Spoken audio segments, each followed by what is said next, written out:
வணக்கத்தை தெரிவித்துக் கொள்கின்றேன். வாழ்க வளமுடன்.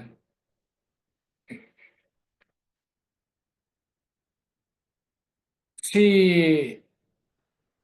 பகவத் ஐயா கிட்ட ஒருத்தர் கேட்டிருக்காரு.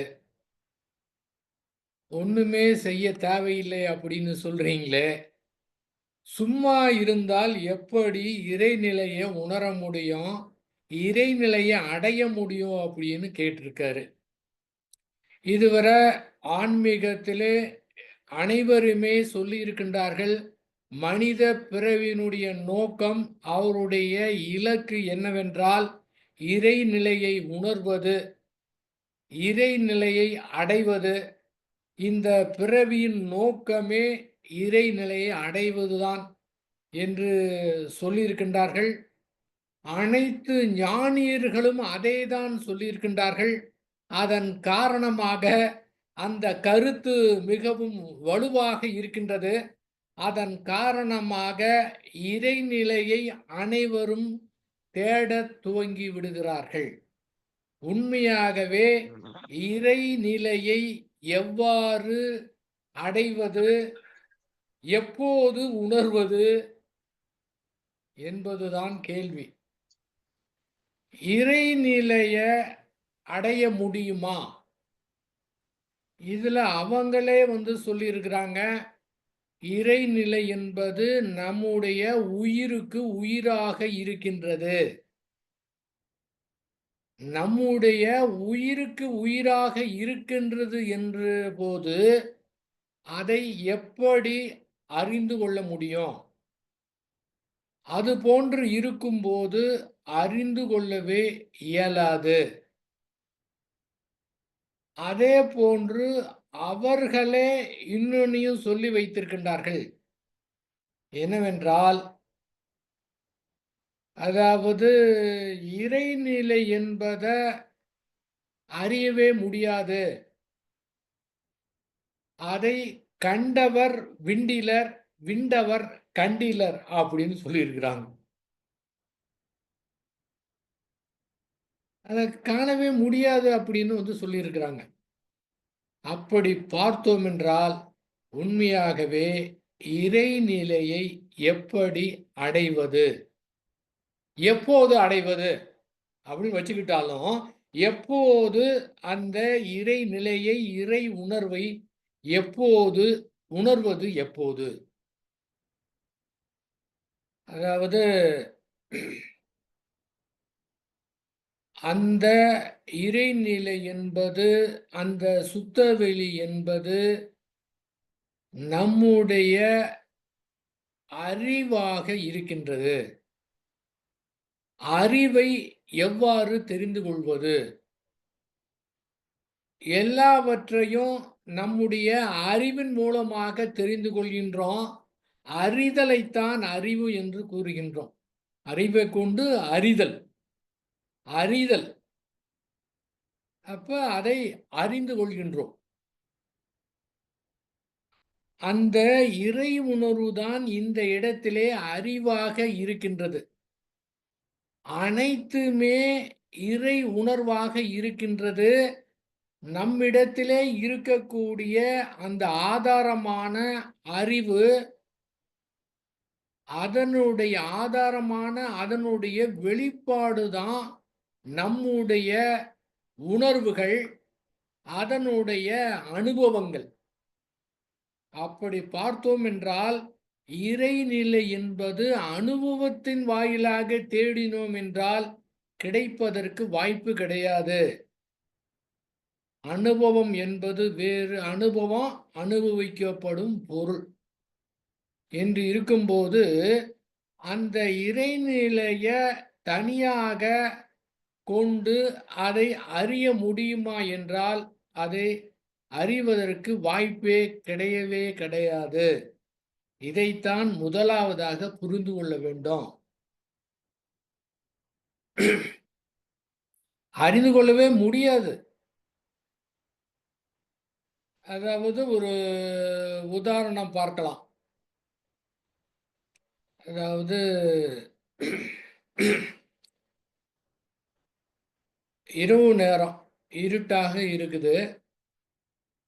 அதை இருட்டில் இருக்கக்கூடிய பொருட்களை தெரிந்து கொள்வதற்காக ஒரு விளக்கை நாம் ஏற்றிக்கிட்டு வரோம். அந்த விளக்கு எரிகின்றது. அதன் காரணமாக இருக்கக்கூடிய பொருட்கள் எல்லாம் தெளிவாக தெரிகின்றது. ரைட். அந்த விளக்கை கொண்டு எல்லா பொருளையும் தெரிந்து கொள்கின்றோம். ஆனால் அந்த விளக்கை தெரிந்து கொள்வதற்கு இன்னொரு விளக்கு வேண்டுமா என்றால் தேவை கிடையாது. ஏனென்றால் அந்த விளக்கே சுய ஒளியாக ஒளிந்து கொண்டிருக்கின்றது. ஆகவே அதனை தெரிந்து கொள்வதற்கு வேறு விளக்கு தேவை கிடையாது. அதே போல அந்த உணர்வு தான் இங்கே அறிவாக இருக்கின்றது. அதுவே உணர்ந்து கொண்டிருக்கின்றது. இந்த உணர்ந்து கொள்வதை இயற்கையாக இருக்கின்றது. ஆகவே இந்த உணர்ந்து கொள்வதை உணர்ந்து கொள்வதற்கு இன்னொன்று எதுவுமே தேவை கிடையாது. இதையே இன்னொரு உதாரணத்தை இன்னொரு வகையில பார்க்கலாம். இரவு நேரம் நான் வீட்டில் அமர்ந்திருக்கின்றோம். அந்த வெளிச்சத்தின் காரணமாக எல்லா பொருட்களும் நம்முடைய கண்களுக்கு தெளிவாக தெரிகின்றது. இப்போது கரண்ட் கட் ஆயிடுச்சு. இருட்டாக இருக்கின்றது. இருட்டாக இருக்கக்கூடிய காரணத்தினாலே எந்த பொருளையும் நம்மால் பார்க்க முடிவது கிடையாது. வெளிச்சம் இருந்தால்தான் அந்த பொருட்களை பார்க்க முடியும். இருட்டின் காரணமாக அதை பார்க்க முடியவில்லை. ஆனால் நாம் இருக்கின்றோம் என்ற உணர்வு இருக்குது பார்த்தீங்களா? அந்த இருட்டில் நாம அமர்ந்திருக்கின்றோம், நாம இருக்கிறோம். அந்த நான்கிற உணர்வு இருக்குது பார்த்தீங்களா? அந்த உணர்வை தெரிந்து கொள்வரோம்னா இதற்கு வேற ஒண்ணுமே தேவையில்லை, வெளிச்சமே தேவையில்லை. ஏன்னா நம்ம இருக்க நமக்கே தெரியுது. இதற்கு தனியாக வெளிச்சம் தேவையில்லை. அதே போலதான் இறை உணர்வை தெரிந்து கொள்வதற்கு தனியாக எதுவுமே தேவை கிடையாது. ஏனென்றால் அதுவாகத்தான் நாம் இருக்கின்றோம். இதை வைத்துக்கொண்டு வேற நிலையில் அதை தேடிக் கொண்டிருந்தோம் என்றால் அது எப்படி கிடைக்கும்? இருப்பது எல்லாம் இறைநிலைதான். எல்லாமே இறைநிலைதான். இறையை தவிர எங்கேயுமே எதுவுமே கிடையாது. அதுவேதான் இந்த இடத்திலே அறிவாக இருக்கின்றது. உயிருக்கு உயிராக இருக்கக்கூடியது அதுவேதான். அதுவேதான் சுய ஒளியாக இருக்கின்றது. ஆகவே அதை தெரிந்து கொள்வதற்கு வேறு எதுவும் தேவையில்லை. இப்போது நம்முடைய கைகள் இருக்குது. ஒரு நெருப்புக்கு மேலே போய் நம்ம கையை காமிக்கின்றோம். அந்த நெருப்பினுடைய அந்த வெப்ப தன்மை, அந்த சூடு தன்மை நம்முடைய கைகளில் தெரிகின்றது. இப்ப நம்ம நெருப்பை தெரிஞ்சுக்கிறோமா? நாம் நம்முடைய கைகளைத்தான் தெரிந்து கொள்கின்றோம். கை வெப்பமாக இருக்கின்றது.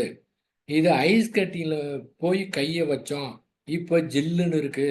இப்போதும் கையை தான் அறிகின்றோம், வெப்பமாக உணர்கின்றோம். அல்லது ஐஸ் கட்டியை தொடும்போது குளிர்ச்சியாக உணர்கின்றோம். இப்ப எதுவுமே இல்லாம கையை தனியாக உணர முடியுமா என்றால் உணர முடியாது. அதை தொடும்போது அந்த அது தன்மைக்கு ஏற்றார் போல இதை நாம் தெரிந்து கொள்கின்றோம். அவ்வளவுதான். அதே போன்று அதாவது இறைநிலையாகத்தான் நாம் இருக்கின்றோம். அனுபவங்கள் ஏற்படுகின்றன. எல்லாமே அனைத்துமே அனுபவங்கள் தான். அதாவது வெப்பத்தை உணர்றோம், குளிர்ச்சியை உணர்கின்றோம். 5 புலன்கள் மூலமாக என்னென்னலாம் அனுபவிக்கிறோமோ அது அத்தனையும் உடல் உணர்வுகள். அது அத்தனையும் நாம் அனுபவிக்கிறோம் அனுபவமாக. இன்னொன்று மன அனுபவங்கள். இது உடல் அனுபவங்கள், மன அனுபவங்கள்.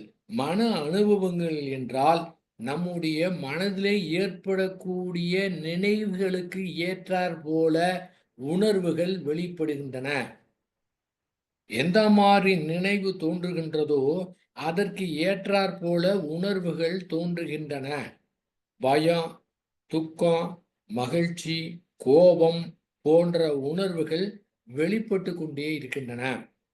அந்த உடல் உணர்வாக, அதாவது நெருப்ப தொடுறோம்னா சுடுது என்று சொல்லக்கூடியது உடல் உணர்வு. மன உணர்வு என்று சொல்லும்போது பல்வேறு உணர்வுகள் அந்த சூழ்நிலைக்கு ஏற்றாற் போல ஏற்கனவே நம்முடைய இயல்பிலே எந்த மாதிரி இயல்பு இருக்கின்றதோ அதற்கு ஏற்றாற் போல, சூழ்நிலைக்கு ஏற்றாற் போல அந்த உணர்வுகள் அது கொடுத்து கொண்டே இருக்கின்றது. அந்த உணர்வுகளை உணர்கின்றோம். அந்த உணர்வுகள் மன உணர்வுகளாக இருந்தாலும் கூட, அது கூட உடல் உணர்வு தான். மன உணர்வுகளுமே உடல் உணர்வுகள் தான். ஏனென்றால், அந்த நினைவு ஏற்பட்ட உடனே ஏற்படக்கூடிய உணர்வுகள் நம்முடைய உடலிலே ஒரு ரசாயன மாற்றத்தை ஏற்படுத்தி, நரம்புகள் கிளர்ச்சி அடைந்து ஒரு மாற்றத்தை உருவாக்குகின்றது. அதைத்தான் நாம் தெரிந்து கொள்கின்றோம். அப்படி பார்த்தோம் என்றால், அது அத்துணையுமே உடல் உணர்வுகள் தான்.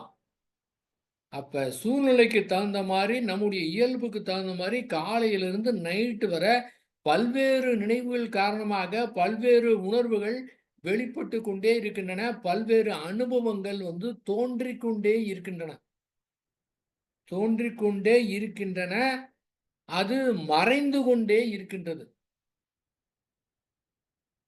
ஆனால் இறைநிலை என்ற பெயரிலே ஏதேனும் ஒரு அனுபவத்தை தேடத் துவங்கினோம் என்றால், அதை தெரிந்து கொள்வதற்கு வாய்ப்பே கிடையவே கிடையாது. அதை சரியான முறையிலே நாம் புரிந்து கொள்ள வேண்டும். இந்த மாதிரி அனுபவம் இருக்கும்போது, இறைநிலையை ஒரு அனுபவமாக தேடினோம் என்றால் எப்படி அது கிடைக்கும்? ஏனென்றால், அந்த இறைநிலை தான் இங்கே இறை உணர்வு தான் இங்கே அறிவாக இருக்கின்றது. அந்த இறைநிலையின் அம்சத்துடைய வெளிப்பாடு தான் உணர்வுகள். அதுதான் ஆதாரமா இருக்குது. அதனுடைய வெளிப்பாடு தான் உணர்வாக வருது, அனுபவமா வருதும்போது, எப்படி தனியாக அந்த இறைநிலையை எப்படி ஒரு அனுபவமாக தேடினோம் என்றால், எப்போதும் கிடைப்பதற்கு வாய்ப்பே கிடையாது. ஆனால், ஒரு தியானத்தின் மூலமாக ஒரு பரவச நிலை கிடைக்கின்றது என்றால், அது இனிமையாக இருக்கின்றது. அதன் காரணமாக தியானம் செய்து ஆதார நிலைக்கு நுழைய முடியுமா என்றால் முடியாது. தியானம் என்பது அந்த ஒருமைப்படுத்தின காரணத்தினாலே அந்த உடல்ல ஏற்படக்கூடிய ரசாயன மாற்றத்தின் காரணமாக ஒரு பரவச நிலை கிடைக்கின்றது. இந்த பரவச நிலைதான் ஞானம் என்று இதுவரை சொல்லியிருக்கிற காரணத்தினாலே, அத்துணை பேருமே நன்றாக தியானம் செய்யுங்க, நல்லா தவம் பண்ணுங்க, நீங்க ஞானம் அடைந்து விடலாம் என்று சொல்லியிருக்கிற காரணத்தினாலே, நன்கு தவம் செய்து, தியானம் செய்து வரவில்லை என்றாலும் சரி, தொடர்ந்து செய்து அந்த நிலையிலே ஒரு பரவசம் கிடைத்து விட்டது என்றால், அந்த பரவச நிலையை எப்போதும் தக்க வைத்துக் கொள்ள வேண்டும் என்ற முயற்சியிலே ஒரு இனிமை கிடைத்து அதை தக்க வைத்துக் கொள்ள வேண்டும் என்ற முயற்சியிலே தொடர்ந்து ஈடுபடும்போது என்ன ஆகும்? என்ன ஆகும் அப்படின்னா, அந்த அனுபவத்தை கெட்டியாக பிடிக்கும்போது, அந்த இடத்திலே ஒரு உறைநிலை ஏற்பட்டுவிடும். அத திரும்ப திரும்ப நம்ம செய்யும்போது மேலும் உறைநிலை அதிகமாகிவிடும். அந்த உறைநிலை என்பது என்ன? அதாவது தொடர்ந்து இயற்கையாக ஓடக்கூடிய நம்முடைய மன ஓட்டத்திலே பிரவாகமாக இயற்கையாக ஓடிக்கொண்டிருக்கின்ற அந்த ஓட்டத்திலே இந்த உறைநிலை என்பது கொஞ்சம் தடுத்து விடுகின்றது. இது இயற்கைக்கு விரோதமானது. அப்புறம் எதற்காக இவ்வளவு பேரு இந்த மாதிரி தியானம் செய்யணும் அப்படின்னு சொல்லியிருக்கிறாங்க?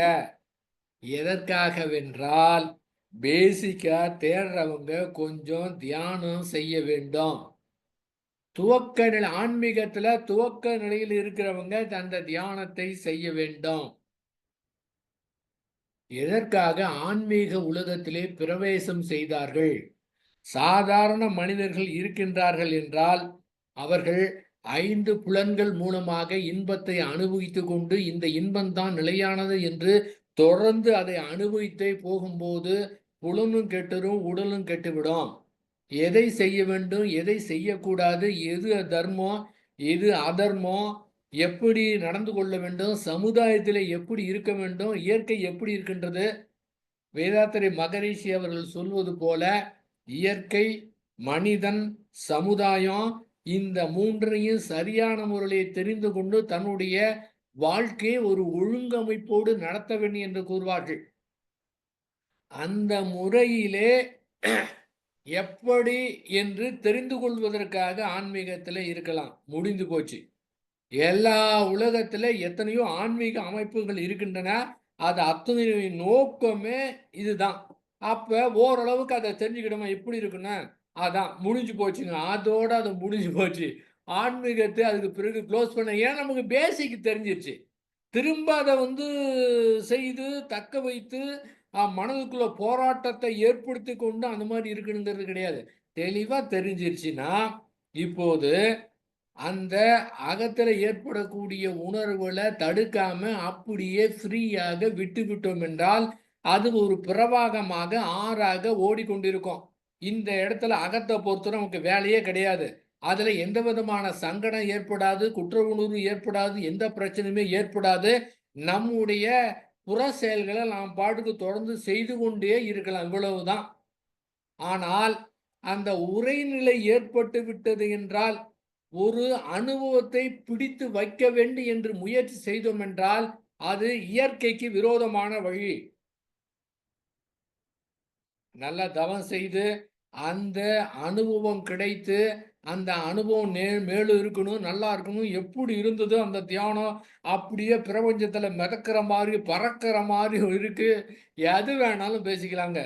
எந்த மாதிரி பரவச நிலையா இருந்தாலும் சரி, 1 மணி நேரத்திலேயோ, 1 நாள்லயோ, 2 நாட்களையோ அது அத்தனையும் இயற்கையாகவே மறைந்துதான் தீரும்.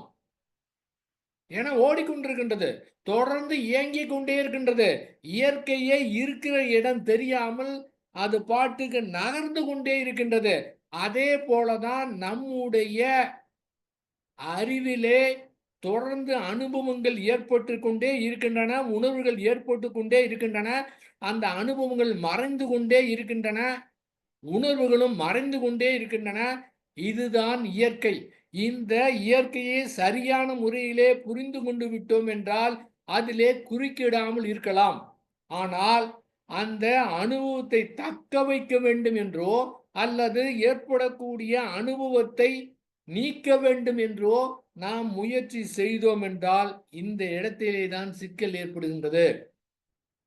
அப்படி பார்க்கும்போது இறைநிலையை ஒரு அனுபவமாக தேடவே கூடாது. ஏன்னா ஏற்கனவே அதுல தான் நாம இருக்கிறோம். பிரபஞ்சத்தை அடையணும், பிரபஞ்சத்தை தெரிஞ்சுக்கணும், பிரபஞ்ச சீக்கிரத்தை தெரிஞ்சுக்கணும், பிரபஞ்சத்தை போய் அறிந்துக்கணும்.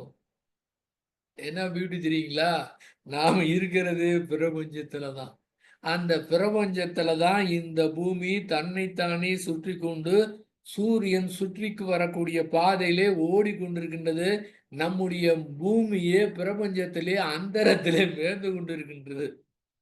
நாம இருக்கிறதே பிரபஞ்சத்துல. அப்புறம் எங்க போய் பிரபஞ்சத்தை தெரிந்து கொள்வது? அதுல தானே நாம இருக்கிறோம். ஓஷோ ஒரு கதை ஒன்று சொல்வார். அதாவது ஒரு மீன் இருக்குது, ரொம்ப சின்ன மீன். அது கடலிலே இருக்கின்றது. அது என்ன பண்ணுது, கடலை அடைய வேண்டும், கடலை பற்றி தெரிந்து கொள்ள வேண்டும் என்ற ஆர்வத்தோடு இருக்கின்றது. அது கேட்குது எல்லாத்துக்கிட்டையும். அதை விட சின்ன மீன், பெரிய மீன், சுறா மீன், திமிங்கலம் எல்லாத்துக்கிட்டையும் போய் கேட்குது என்னவென்றால், கடல் எப்படி இருக்கும், அதை போய் எவ்வாறு அடைவது அப்படின்னு கேட்குது. எல்லாரும் சொல்றாங்க, சின்ன மீன், பெரிய மீன், திமிங்கலம் எல்லாமே சொல்றாங்க. ஆமாம், கடல் என்று ஒன்று இருக்கின்றது. நம்முடைய சாஸ்திரத்தில் அதை எழுதி வைத்திருக்கின்றார்கள். அது மிக பெரிதா இருக்குமா, பிரம்மாண்டமா இருக்குமா அப்படின்னு அத்துணையுமே சொல்லிக் கொண்டிருக்கின்றன. ஆனால் அந்த மீன் கடலுக்குள்ளே இருந்துகிட்டு கடலை தேடினா எப்படி இருக்கும்? அதே போலதான் இந்த பிரபஞ்சத்திலே தான் நாம் இருக்கின்றோம். இறைநிலையில் தான் இருக்கின்றோம். இறைநிலைக்குள் தான் இருக்கின்றோம். வேதாத்திரி மகரிஷி அவங்க அதுக்கு ஒரு உதாரணம் சொல்லுவாங்க. அதாவது ஒரு கிளாஸ் வாட்டர், அதுல பஞ்ச போடுறோம். பஞ்சுக்குள்ளார தண்ணி, தண்ணிக்குள்ளார பஞ்சு. அதே போல தான் இறைநிலைக்குள்ள தான் நாம அத்தனை பேருமே இருக்கிறோம். நமக்குள்ளார இறை உணர்வு இருக்கின்றது. தண்ணிக்குள்ளார பஞ்சு, பஞ்சுக்குள்ள தண்ணி. அதே போல இறை உணர்வுக்குள்ளார நாம் இருக்கிறோம். அந்த இறை உணர்வு உள்ளாரையும் இருக்கின்றது. இவ்வளவுதான். இதை புரிந்து கொண்டாலே போதுமானது. இதை புரிந்து கொள்ளவில்லை என்றால், நாம் தேடினோம் என்றால், எவ்வளவு நாள் தேடினாலும் சரி, எத்தனை பிறவி தேடினாலும் சரி, அது கிடைப்பதற்கு வாய்ப்பே கிடையவே கிடையாது. ஆகவே தேடுவத நிறுத்திவிட்டு நாம் புரிந்து கொண்டோம் என்றால் தெரிந்துவிடும். அதாவது அந்த முழுமையாக அந்த அறிவே தான் இங்கே இருக்கின்றது. வேதாத்திரி மகரிஷி அவங்க சொல்லுவாங்க, "அஞ்சுவதேன் துணிந்துரைப்போம் அறிவே தான் தெய்வம்." இது வாய் வார்த்தையே கிடையாது. அப்போ எல்லா இடத்துலயும் அதுதான் இருக்குது. நாமும் அதுவா தான் இருக்கிறோம். இவரு வேதாத்திரி மகர்ஷிய குரு பரஞ்சோதி மகான் "நான் கடவுள்" அப்படின்னு ஒரு புத்தகம் எழுதினார். அவரு தெள்ளத் தெளிவாக தன்னை கடவுளாக உணர்ந்த பிறகு, "நான் கடவுள்" அப்படின்னு ஒரு புத்தகம் எழுதினாரு. மகரிஷி என்ன சொன்னாரு? அவர் "நான் கடவுள்" அப்படின்னு சொன்னாரு. வேதாத்திரி மகரிஷி என்ன சொன்னாரு? "நானும் கடவுள்" அப்படின்னு சொன்னாரு. நானும் கடவுள், எல்லாம் கடவுள், எங்க பார்த்தாலும் கடவுள், எல்லாருமே கடவுள் தான். இதை தத்துவமாக பார்க்கக்கூடாது. இதற்கு மாறு அத பார்க்கறதுக்கு பிராக்டிஸ் பண்ணுமானா, பிராக்டிஸே பண்ண தேவையில்லை. ஏற்கனவே அதுவாகத்தான் இருக்கின்றோம். பிராக்டிஸ் பண்ணவும் தேவையில்ல. அதேபோல ரஜனீஷ் அவர்களும் குறிப்பிட்ட காலகட்டத்தில அதை தெளிவாக உணர்ந்தார். அவர் என்ன பண்ணாரு? தன்னைத்தானே டிக்ளேர் பண்ணிக்கிட்டாரு. என்ன டிக்ளேர் பண்ணாருன்னா, பகவான் அப்படின்னு டிக்ளேர் பண்ணாரு. அதன் பிறகு அவருடைய சீடர்கள் அத்தனை பேரும் அவரை பகவான்னு கூப்பிட ஆரம்பிச்சாங்க. உண்மையாக பார்த்தோம் என்றால், நாம் அத்துணை பேரும் பகவான் தான். அவங்க உணர்ந்துக்கிட்டான்னு வச்சுக்கோங்களேன், அவ எப்படி இருக்கும்? தன்னை ஒரு இயற்கையாக, கடவுளாக, பகவானாக உணர்ந்தா எந்த மாரி இருக்கணும் பாருங்க. இத இன்னொருத்தருக்கு நிரூபிக்க வேண்டிய அவசியமே கிடையாது. யார்கிட்டயும் போய் அதாவது அடைந்து விட்டேன்னு சொல்ற தேவையில்ல. ஏன்னு கேட்டீங்கன்னா, இதெல்லாம் சொல்ல தேவையே இல்ல. ஏன் அப்படின்னா, அந்த ஒரு நிமிஷம், ஒரு நிமிஷங்க. அதுக்குள்ளர கண்ணை மூடி பேசிக் கொண்டிருக்கும்போது, இந்த லைவ் கட் ஆயிடுச்சு. நான்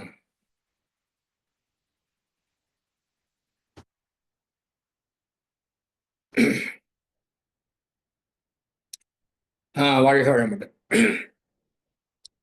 அப்ப எல்லாருமே அதுதான். அத்தனை பேருமே சொல்லியிருக்கிறாங்க, "நீயே மெய்ப்பொருள்" அப்படின்னு சொல்லியிருக்கிறாங்க. ம். அதெல்லாம் நம்ம வாய் வார்த்தையை எடுத்துக்கிட்டு நம்ம என்ன பண்றோம்? அத நம்புவது கிடையாது. அவங்க உணர்ந்துட்டாங்க, அதனால சொல்றாங்க அப்படின்னு நெனைக்கிறோம். ஏன்னா உண்மையாகவே இதுதான். அப்ப இந்த இதை புரிந்து கொண்டாலே போதுமானது. அங்க வேற எந்த வேலையுமே கிடையாது என்று தெரிந்து கொண்டாலே போதுமானது. ஒரு தெளிவு நமக்கு கிடைச்சிருங்க. அந்த தெளிவின் மூலமாக நாம இயற்கையாக இருக்கின்றோம் என்பது இப்போ உலகத்தை பார்த்தா அது எப்படி இருக்குங்க? அது ரொம்ப மிக சிறப்பாக இருக்கும். ஆ ஒவ்வொருத்தரும் அந்த மாரி தான். அப்ப இந்த இடத்திலே எங்கே குழப்பம் ஏற்பட்டது?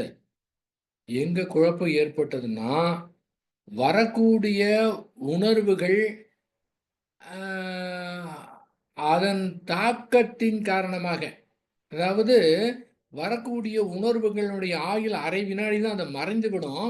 ஆனாலும், அந்த உடல் உணர்வுகள் ஏற்படும்போது, அது கொஞ்சம் மறைவதற்கு லேட் ஆகும். இது வினாடி. அது 1 நிமிடமா இருக்கலாம், 2 நிமிடமா இருக்கலாம். அத பிடித்து வைக்கலேன்னா 2 நிமிடங்கள், 3 நிமிடத்துல அந்த உடல் உணர்வு கூட அது போயிருங்க. ஆனால் அதை திரும்ப பிடித்து வைத்து இது வரக்கூடாது என்றோ இது வர வேண்டும் என்று சொல்லும்போது இந்த போராட்டம் அதிகம் போது இந்த உடல்ல அதிகமா தங்கி விடுகின்றது. அப்ப திரும்ப திரும்ப நினைக்கும் போது அதுக்கு ரெனிவல் பண்ண காரணத்தினால அது ஒரு நாளோ 2 நாளோ 1 மாதமோ அது நீடிக்கின்றது. இங்கதாங்க பிரச்சனையே ஆரம்பிக்கின்றது. ரொம்ப பேரு இது போக மாட்டேங்குது, இதுல இருந்து விலகணும், இதுக்கு என்ன பண்றது அப்படின்னு அங்க தடுமாறும்போது அங்க அதை சரிப்படுத்தணும் அப்படின்னு முயற்சி செய்யும்போது அந்த முயற்சியே என்ன ஆகுது, இன்னும் மனப்போராட்டத்தை அதிகப்படுத்தி விடுகின்றது. அப்ப என்ன புரிந்து கொள்ளணும், மனதில் வரக்கூடிய உணர்வுகள் ஆயுள் அரை வினாடினா உடல்ல ஏற்படுவது கொஞ்சம் நேரம். அது அப்படித்தான், அது இயற்கை, அது அந்த மாதிரி தான் இருக்கும், அது போயிடும். எத்தனையோ விதத்துல எத்தனையோ நாட்களாக எத்தனையோ வருடங்களாம நான் கூர்ந்து பார்க்கும்போது எத்தனை விதமான உணர்வுகள் எத்தனை விதமான அனுபவங்கள் அந்த நேரத்துல ஏற்படக்கூடிய துயரமோ துன்பமோ, ஆகா இனிமே இப்படித்தான் இருக்குமா, இனிமே எதுவுமே மாறாதா அப்படின்னு நினைத்துக் கொண்டு இருக்கும்போது எத்தனையோ முறை மாறி இருக்கின்றது. எத்தனையோ முறை மாறி இருந்தால் கூட திரும்பவும் வரும்போது அதுதான் அப்படின்னு நினைக்கும் போதுதான் இங்க என்ன ஆகுதுங்க, அந்த நேரத்தில் இருக்கக்கூடிய நிலை. இதை சரியான முறையிலே புரிந்து கொண்டு விட்டோம் என்றால், எதையும் பிடித்து வைக்காமல் இருந்தோம் என்றால், உண்மையாகவே இந்த முக்தி என்பது, விடுதலை என்பதுதான் எல்லோரும் தேடக்கூடியது, எல்லோரும் அடைய வேண்டிய நிலை என்று சொல்லியிருக்கின்றார்கள். அந்த முக்தி விடுதலைக்கு என்ன செய்ய வேண்டும்? விடுதலை முக்தி என்பது இயல்பானது, தொடர்ந்து நடந்து கொண்டே இருக்கின்றது. அந்த இடத்திலே நாம் சும்மா இருக்க வேண்டும். சும்மா இருந்தாலே போதுமானது. ஆனால் சும்மா இல்லாமல் நாம் அதை அடைய வேண்டும் என்று முயற்சி செய்தோம் என்றால் இந்த இடத்துல தான் அந்த சுதந்திரம் தடுக்கப்படுகின்றது. சுதந்திரம் என்பது எல்லா அனுபவங்களையும் சுதந்திரமாக போக விடுவது, இதுதான் சுதந்திரம். அத வேண்டும் வேண்டாம் என்று நாம் அதை கட்டுப்படுத்தும் போது அந்த சுதந்திரத்திலே நாம் குறுக்கிட்டு விடுகின்றோம். அப்ப சுதந்திரம் தடைபடுகின்றது. இதை புரிந்து கொண்டோம் என்றால் எது எந்த மாதிரி இருந்தாலும் சரி, எப்படி இருந்தாலும் சரி, அங்கு செய்வதற்கு ஒன்றுமே இல்லை என்று இயல்பாக அதுதான் இருக்கின்றது. அதுக்கு ஒன்றுமே செய்ய தேவையில்லை, சும்மா இருந்தாலே போதும், ஒன்றுமே செய்ய வேண்டாம் என்று புரிந்து கொண்டாலே எப்போதுமே அது பிரவாக நிலையிலே ஓடிக்கொண்டிருக்கும். இதுதான் விடுதலை என்பது, இதுதான் முக்தி என்பது, அதுதான் நம்முடைய இயல்பான நிலை. ஒரு குழந்தை எப்படி இருக்கின்றது? குழந்தை எந்த விதமான அனுபவங்களையும் பிடித்து வைப்பது கிடையவே கிடையாது. தொடர்ந்து ஓடிக்கொண்டே இருக்கின்றது. ஆனால் அறிவு வளர வளர, பகுத்து அறிவு வளர வளர அது மறைந்து விடுகின்றது. குறிப்பிட்ட வயதுக்கு பிறகு இந்த பிடிவாதம் ஒரு பக்கம், இந்த பகுத்தறிவு ஒரு பக்கம், இந்த 2ன் காரணமாக அந்த கள்ளங்கபடு இல்லாத நிலை தொலைந்து விடுகின்றது. திரும்பவும் அந்த கள்ளங்கபடு இல்லாத நிலை அடைவதற்கு என்ன செய்ய வேண்டும்? ஒரு குழந்தை மனதை தாண்டி தான் நம்ம அத்தூமை பேருமே வந்திருக்கின்றோம். திரும்ப அந்த மனதை அடைவதற்கு, குழந்தைத்தனம் அடைவதற்கு எதுவுமே செய்ய தேவையில்லை. ஏன்னா ஏற்கனவே இயல்பா இருக்குது. இந்த அறிவும் பிடிவாதமும் அதை தடுத்து கொண்டு இருக்கின்றது. இப்ப 2யும் விட்டுவிட்டோம் என்றால் இப்ப என்ன ஆகுது? ஏற்கனவே இருக்கிறது அந்த நிலைதான். அப்ப அதற்கு ஒண்ணுமே செய்ய தேவையில்லை. அறிவை புறத்துக்கு தான் பயன்படுத்தணும். அறிவை கொண்டு அகத்தை சரி செய்வதற்கு முயற்சியே செய்யக்கூடாது. எப்படி வேணாலும் இருந்துட்டு போகட்டும் என்று இந்த இடத்துல மனம் முடிவு பண்ணுமா, அறிவு முடிவு பண்ணுமான்னா, அறிவு தான் முடிவு பண்ணணும். அந்த மாதிரி விட்டோம் என்றால் இங்கே அது பிரவாகமா ஓடிக்கொண்டிருக்கும். ஆறு போல ஓடிக்கொண்டிருக்கின்றோம். இயல்பா இருக்கும், இயற்கையா இருக்கும். எதுவுமே செய்ய தேவையில்லை. பலமுறை ஆயிரக்கணக்கான பேர் சோதனை செய்து பார்த்துட்டாங்க. ஆயிரக்கணக்கான பேர் அற்புதமாக வாழ்ந்து கொண்டிருக்கின்றார்கள். ஏன்னா ஒரு முறை புரிந்து விட்டது என்றால் புரிந்து விட்டதா என்ன மாதிரி வரட்டும், என்ன மாதிரி வரட்டும், ரொம்ப ஆச்சரியமா இருக்கும். அந்த புரிந்த காரணத்தினால அப்படியே டக்கு டக்குன்னு அப்படியே மறைஞ்சு எப்பவுமே ஒரே நிலையில இருக்கிற மாதிரி. என்ன அற்புதம் தெரியுங்களா? என்ன அழகு தெரியுங்களா? இயற்கை என்ன மாதிரி சூப்பராக வைத்திருக்கின்றது. அப்ப இறைநிலையை அடையக்கூடிய பொருள் கிடையாது, அறியக்கூடிய பொருள் கிடையாது. அது இயல்பாக நம்மிடத்திலே இருக்கின்றது. வேணா சொல்லிக்கலாம். என்ன சொல்லிக்கலாம்னா, குழந்தையின் தெய்வம் ஒன்று. அது வேணா சொல்லிக்கலாமே தவிர வேற எதுவுமே கிடையாது. அந்த மாதிரி ஃப்ரீயாக நாம விட வேண்டும். இப்ப நாம இருக்கிறோம், நாம உணர்ந்துட்டோம். எப்பவுமே அந்த நிலையில எதையுமே பிடித்து வைக்காம அந்த விடுதலை நிலையில, முக்தி நிலையில நாம இருக்கிறோம்னு வச்சுக்கோங்க. தேவைப்படுதுன்னா ஒரு டைம் பாஸிங்க்கு வேணா தியானம் பண்ணிக்கலாம். ஏன்? ஏனென்றால் எப்போதுமே நாம தியான நிலையிலே இருக்கிறோம். ஒரு தியானம் செய்றவர் 1 மணி நேரம் தியானம் பண்ணி கடுமையா போராடி ஏதாவது கிளிக் ஆயிடுச்சுன்னா ஒரு நிலை கிடைக்கும் பார்த்தீங்களா? அந்த நிலை பிரவாகமாக விட்டோம் என்றால் எப்போதுமே அதே நிலை. நிலைன்னா இன்பமும் இல்லாம துன்பமும் இல்லாத ஒரே நிலையில் எப்பவுமே இருக்கும். ஆனால் இந்த நிலையை அடையறதுக்கு முயற்சி பண்ணக்கூடாது. ஏன்னா இயல்பா இருக்குது. இதுக்கு ஒண்ணுமே செய்ய தேவையில்லை. எதுவுமே செய்ய தேவையில்லை. எந்த முயற்சியுமே செய்ய தேவையில்லை. ஃப்ரீயாக இருக்கு. சரி. ஒரு ஃப்ரெண்டு உங்களை கூப்பிடுறார். இந்த மாதிரி திருப்பதிக்கு ஒரு டிக்கெட் இருக்கு. அந்த டிக்கெட்டு வந்து உங்களுக்கு வாங்கியிருக்கிறோம். புக் பண்ணது. அதில் 2 பேர் வரல. இப்போ அந்த ஏஜென்ட்டை சொல்லி அந்த பேரை மட்டும் மாத்திட்டு போலாம். நீங்க வரீங்களான்னு கேட்குறாங்க.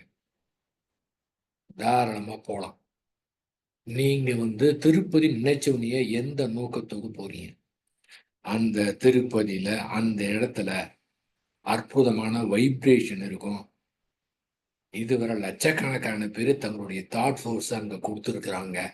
அற்புதமான வைப்ரேஷன் இருக்கும் அப்படின்னு நினைத்து கொண்டு போக தேவையில்லை. ஏனென்றால் நாமும் ஒண்ணுதான், திருப்பதி இருக்கிற இடமும் 2மே ஒண்ணுதான். அங்க என்ன இருக்கின்றதோ அதே நம்மிடத்திலே இருக்கின்றது. எதையும் அடைய தேவையில்லை. திரும்பவும் அந்த இடத்துல வைப்ரேஷனை ரிசீவ் பண்ணணும் அப்படின்னு அனுபவத்தை தேட ஆரம்பிச்சோம்னா திரும்ப செட்டில் ஆயிரும்.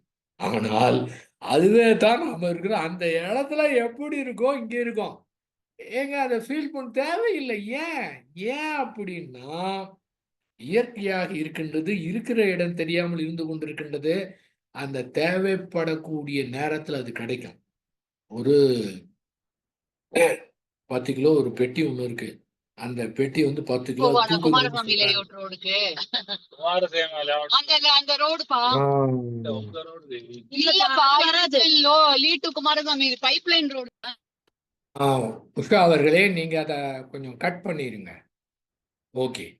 உஷா அவங்க வெளியில போயிருக்கிறாங்க. ஓகே. அப்ப அந்த ஒரு 5 கிலோ பெட்டி இருக்குன்னு வச்சுக்கோங்களேன். அதை போய் நம்ம எடுக்க சொல்றாங்க. அதை எடுக்கணும்னு நாம நினைக்கும் போதே ஒரு எனர்ஜி வந்து வரும். அப்ப எப்பவுமே அந்த கையில ஒரு எனர்ஜி இருக்குங்கிறது கிடையாது. அந்த பெட்டிய 5 கிலோன்னு நம்ம ஒரு 5 கிலோ 10 கிலோ மனதுல நினைத்துக்கிட்டு எடுக்கும்போது உடனடியாக கைகளுக்கு எனர்ஜி கிடைச்சிடும். அதுக்காக எப்பவுமே அந்த கையில எனர்ஜி இருக்குங்கிற அவசியம் கிடையாது. அதே இது அந்த பெட்டியில ஒண்ணுமே கிடையாது, காலி பெட்டி அப்படின்னு இருக்கு. ஆனா அது 5 கிலோ இருக்கு அப்படிங்கிற எண்ணத்தோடு அந்த காலிய பெட்டி தூக்கணும்னா என்னவங்க அப்படியே மேல வரும் கை. ஏன்னா அந்த மாதிரி இருக்கும்போது கையில அவ்வளவு எனர்ஜி கிடைச்சிருச்சு. நீங்க எடுக்கும்போது அப்படியே மேல வந்து வருங்க. அதே போலதான் அதே போலதான் அந்த 5 கிலோ இது அது காலி பெட்டின்னு சொல்லிட்டு போய் நம்ம தூக்கணும் வச்சுக்கோங்களேன். காலி பெட்டி நினைச்சிருக்கோம்னா இங்க எனர்ஜி இருக்காது. அப்ப நினைக்கும் போது இயற்கை எப்படி இருக்கிற இடம் தெரியாமல் இருக்கின்றதோ அதே போல நம்முடைய உடலிலே அந்த இயற்கை தான் இங்க இருக்கின்றது. அது இருக்கிற இடம் தெரியாமல் நடந்து கொண்டு இருக்கின்றது. ஆகவே அதை தேட தேவையில்லை, ஓட தேவையில்லை, நாட தேவையில்லை, வாட தேவையில்லை. சந்தோஷமா எப்பவுமே ஜாலியாக இருக்கலாம். அப்ப எங்கே போனாலும் சரி, எந்த இடத்துல இருந்தாலும் சரி, நீங்க அப்படி நீங்க இப்ப இந்த இதுல நீங்க திருப்பதிக்கு போங்க. நாமும் திருப்பதி ஈக்குவல். ஏங்க இதுக்காக எத்தனை பேர் காத்திருக்கிறாங்க. என்னமான வைப்ரேஷனா, அதே வைப்ரேஷன் நாம இருக்கிறோம். இந்த மாதிரி நீங்க நினைச்சிட்டு போங்க. எப்படி இருக்குன்னு தெரியுங்களா? உங்களுக்கு வித்தியாசமே தெரியாது. ஏன்னா 2 பேரும் ஈக்குவல். அங்க என்ன இருக்கோ அதே மாதிரி இங்க இருக்கு. ஆக 2மே ஈக்குவல் மாதிரி நீங்க எந்த இடத்துக்கு வேணாலும் போங்க. இந்த தெளிவோடு இருந்தோம் என்றால், நாம எங்க வேணாலும் போலாம், எங்க வேணாலும் வரலாம். ஏன்னா, எங்க போனாலும் சரி, எல்லா இடத்துலயுமே. ஆக தனியாக தேட தேவையில்லை. இனிமே இந்த இடத்துல, இந்த கிளாஸுக்கு இதுல போனீங்கன்னா, உங்களுக்கு அப்படி கிடைக்கும், இப்படி கிடைக்கும்னா, ஏன்னா தேவையில்லை. ஏனால் நம்ம அடைந்து விட்டோம். முடிந்து விடுச்சு. வேலையே முடிஞ்சிருச்சுங்க. ஜாலியா என்ஜாய் பண்ண வேண்டியதான். என்ஜாய் பண்றது இல்லாம எத்தனையோ பேர் தவித்துக் கொண்டிருக்கின்றார்கள். அவர்களுக்கு என்ன செய்யலாம் அப்படிங்கிற முறையில நாம கற்றுக்கொள்ளலாம். என்ன கற்றுக்கொள்ளணும்? அதாவது கற்றுக் கொடுக்க வேண்டும் என்ற நோக்கத்தோடு கற்றுக்கொண்டோம் என்றால் அது சிறப்பா இருக்கும். இன்னைக்கு இன்னைக்கு காலையில நான் எப்படி இருந்தேன்? ஜாலியா இருந்துட்டு, சினிமா பார்த்துட்டு, ஏதாவது ஐபிஎல் கிரிக்கெட் மேட்ச் கூட பார்த்துட்டு இருக்கலாம். ஆனால் இந்த புரோகிராம் நடத்தணும் அப்படின்னு நான் முடிவு செய்து விட்டோம் என்றால் 7, 8:30 மணிக்கு நடத்தணும்னா, காலையிலேருந்து இன்னைக்கு என்ன அடிக்கடி என்ன தோணும் தானாவே? 8:30 மணிக்கு நடத்தணும், 8:30 மணிக்கு நடத்தணும், என்ன பேசணும், எப்படி பேசணும், அது வந்துகிட்டே இருக்கு பார்த்தீங்களா? இப்ப என்ன ஆகுது? இந்த ஜூம் கிளாஸ் நடத்தலைன்னா, கிரிக்கெட் மேட்ச் பார்த்துட்டு சாப்பிட்டு தூங்க வேண்டியதுதான்.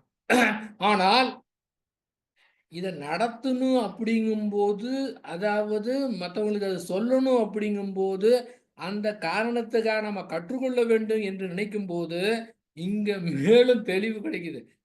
மேலும் தெளிவு கிடையாது. அது இருக்கிறது, புரிந்துவிட்டது. இருந்தாலும் மற்றவர்களுக்கு சொல்ல வேண்டும் என்று நாம் நினைக்கும்போது, இங்க கற்றுக்கொள்ளக்கூடிய வாய்ப்பு இருக்கின்றது. ஆக அதுக்காக கத்துக்கணும். புதுசா கத்துக்கொண்டவே அவசியமே கிடையாது. கற்றுக் கொடுப்பதற்காக கற்றுக்கொள்வது என்பது மிக முக்கியமானது. அதை விட இதிலே முக்கியமானது ஸ்ரீ பகவத் ஐயாவுடைய அற்புதமானது ஒண்ணு என்னவென்றால், அவர் என்ன சொல்றாரு தெரியுங்களா? இந்த இடத்திலே போதிப்பவர் முக்கியம் கிடையாது. இதுவரை எத்தனையோ பேர் சொல்லியிருக்கிறாங்க. அனுபவமாக தேடி இருக்கிறாங்க. அது அத்துணையும் துறந்தாதான் அடைய முடியும் என்று சொல்லியிருக்கின்றார்கள். ஆனால் இந்த இடத்திலே புரிந்து கொண்டாலே போதுமானது. அந்த இயற்கை விரோதமாக அந்த தடங்களே செய்ய தேவையில்லை. மன உணர்வோடு எதிர்த்து எதுவுமே செய்ய தேவையில்லை என்று சிம்பிளா சொல்லிட்டாரு. ஆனால் அவர் என்ன சொல்லுகின்றார் என்றால், இந்த இடத்திலே போதிப்பவர் முக்கியம் கிடையாது. எப்படிங்க? போதிப்பவர் முக்கியம் கிடையாது. போதனையும் முக்கியம் கிடையாது. ஆனால் புரிந்து கொள்பவர்கள் தான் முக்கியமானது. ஆக பேசக்கூடியதோ அல்ல பேசுபவரோ முக்கியம் கிடையாது. புரிந்து கொள்பவர்கள் தான் முக்கியம்.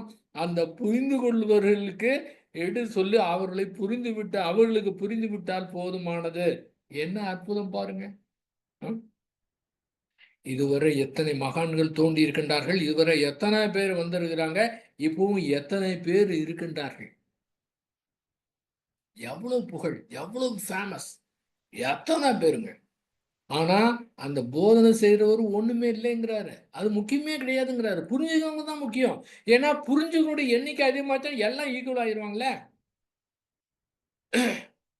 எப்படி வேதாத்திரி மகரிஷி அவர்கள் பேசிக்கா அந்த தியானத்த கற்றுக் கொடுத்து மாபெரும் ஒரு மாற்றத்தை ஏற்படுத்தினாரோ, ஆனால் அந்த மாற்றத்தோட இதையும் கொஞ்சம் இணைத்து விட்டோம் என்றால் ரொம்ப சூப்பரா இருக்கும். இல்லை என்றால், அதை தேடி தேடி நல்லா தியானம் பண்ணி, இன்னும் நல்லா தியானம் பண்ணி, இன்னும் நல்லா பண்ணி, நல்லா செய்துங்கும்போது அந்த இடத்துல ஒரு உறவினர் ஏற்பட்டுரும். அப்ப அதுல சிக்கல்ல மாட்டிருவாங்க.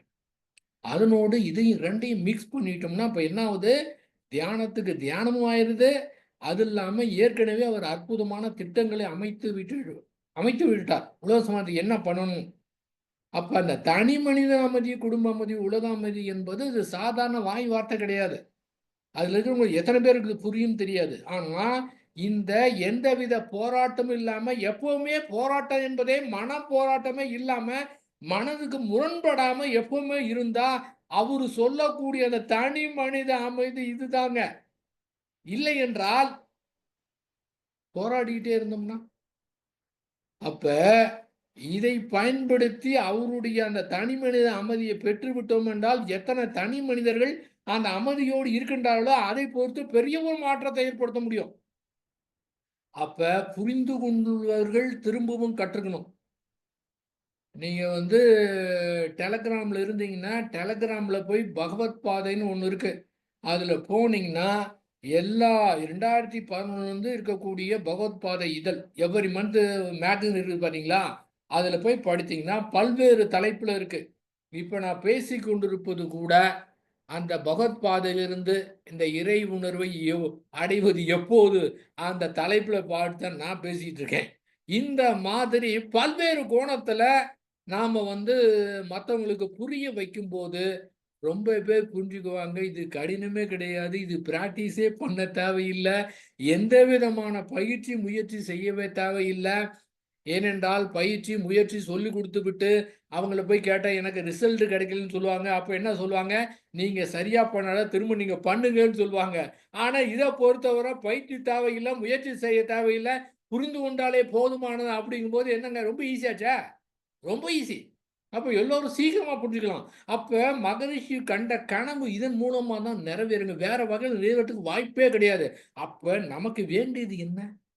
நமக்கு வேண்டியது அறிவினுடைய முழுமை. அப்ப ஏற்கனவே அறிவின் முழுமை தான் இருக்குன்னு புரிஞ்சுக்கணும். அவ்வளவுதான். அடுத்து உலகம் நல்லா இருக்கணும். அவர் சொல்லக்கூடிய அந்த போர் இல்லாத நல்லுலகம் வேண்டும். அந்த போரில்லா நல்லுலகத்தை இது தவிர வேற வகையில கொண்டு வரதுக்கு சான்ஸே கிடையாது. அதனால எத்தனை பேர் இந்த மாதிரி புரிந்துகிட்டு ஒரு யதார்த்தமாக தன்னை பெரிய ஆளுனுவோ ஞானம் அடைஞ்சிட்டோம் அப்படிங்கலாம் கிடையவே கிடையாது. தேவையே கிடையாது. ஏன் இது இயற்கையாக இருக்கின்றது. அப்ப அதெல்லாம் இல்லாம சாதாரணமாக ஒரு யதார்த்தமான வாழ்க்கையை வாழ்ந்துகிட்டு அழகாக ஒரு ஒரு தனி மனிதன் எப்படி அன்றாட வாழ்க்கையை நடத்துகின்றானோ அதே போல வாழ்க்கை நடத்தி கொண்டு உள்ளத்துல மட்டும் ஞானியாக இருந்து கொண்டு வெளியிலே அறிஞனாக இருந்து கொண்டு நம்முடைய கடமைகளை இன்னும் மேலும் சிறப்பாக செய்து கொண்டே இருந்தோம் என்றால் எப்படி இருக்கும்? அந்த மாதிரி செயல் வீரர்கள் தான் நமக்கு வேண்டுங்க. அப்ப அந்த போரில்லா நல்லுலகத்துக்கு இதுதான், வேறு வகை கிடையாது. அதே போல நம்முடைய தமிழகத்திலே போதை இல்லாத தமிழகத்தை ஏற்படுத்தணும். அந்த இளைஞர்கள்லாம் தங்களை அறியாமலே அதுக்கு அடிமையாகி அந்த உடல் நரம்புல கிளர்ச்சி ஏற்பட்டு அந்த இன்பத்துக்கு அடிமையாகி திரும்ப அதை அனுபவிக்க வேண்டும் என்று நினைத்த மாத்திரத்திலேயே அந்த மூளையில ஏற்படக்கூடிய எண்ணத்தின் காரணமாக உடல் நரம்புகள் கிளர்ச்சி விட்டு அந்த செயலை செய்ய வேண்டுங்கிற எண்ணம் ஏற்பட்டு அதிலிருந்து மீள முடியாம தமிழக இளைஞர்களே தத்தளித்துக் கொண்டு இருக்கின்றார்கள். நம்முடைய பொறுப்பு, நம்முடைய கடமை அவர்களை மீட்டு எடுக்கணும். எதிர்காலத்திலே இளைஞர்கள் அது போகாம தடுக்கணும். இந்த தீய பழக்கம் மட்டும் இல்ல, எந்த மாதிரி உணர்வாக இருந்தாலும் சரி, அதை ஆதரிக்காம, அதை எதிர்க்காம அப்படியே விட்டு விட்டோம் என்றால் அது தப்பித்து விடலாம்.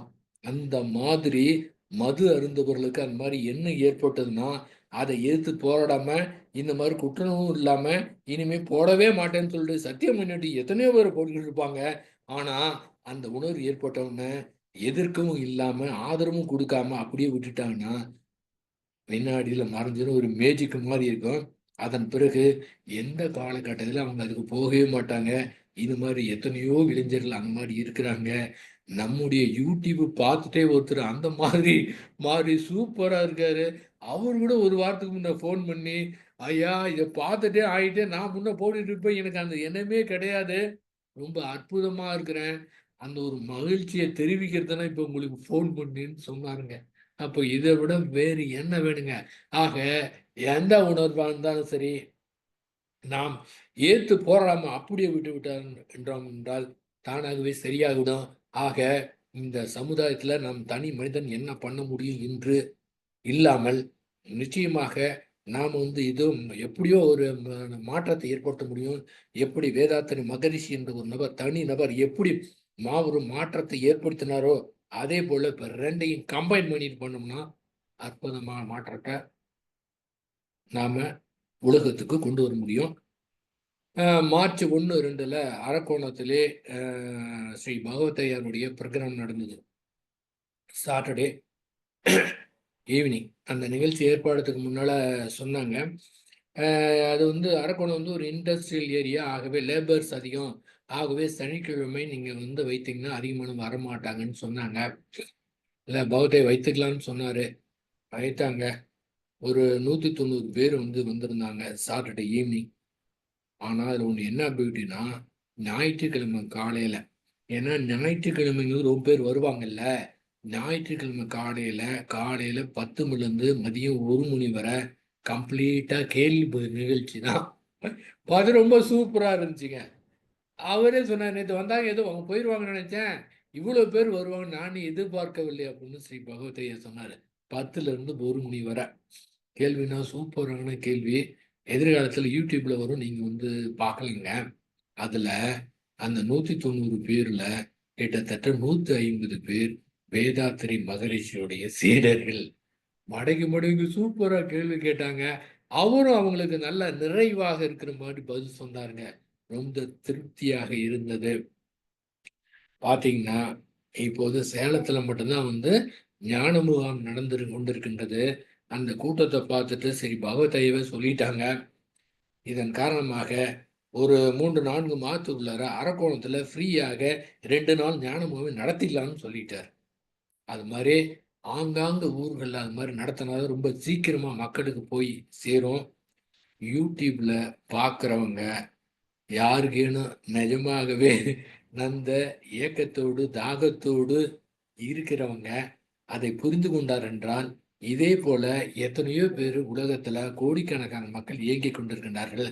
அவருக்கு கொண்டு செல்ல வேண்டும் என்றால், எதிர்காலத்திலே இந்த யூடியூப் பார்க்குறவங்க, நீங்க எந்த ஊர்ல, எந்த நாட்டுல இருந்தாலும் சரி, அங்கே ஒரு ஏற்பாடு செய்ய வேண்டும் என்று ஒரு 10 நபர்கள் சேர்ந்து, அத வந்து எவ்வளவு சிம்பிளா, ரொம்ப செலவில்லாம செய்ய முடியும் என்று கணித்து, அது முயற்சி செய்தோம் என்றால், இப்போது ஸ்ரீ பகவத் ஐயா அவர்கள் வருவதற்கு தயாராக இருக்கின்றார்கள். அது எந்த நாடா இருந்தாலும் சரி, எந்த ஊராக இருந்தாலும் சரி, இதற்காக நீங்கள் நேரடியாக ஸ்ரீ பகவத் ஐயாவையும் கான்டாக்ட் பண்ணலாம். என்னையும் கான்டாக்ட் பண்ணலாம். இவரு ஜீவமணி, மிஸ்டர் சரவணன் அவங்களையும் கான்டாக்ட் பண்ணலாம். அப்ப அந்த மாரி ரொம்ப அதிகமாக அந்த புரிந்தோருடைய எண்ணிக்கை அதிகரிக்க வேண்டும்.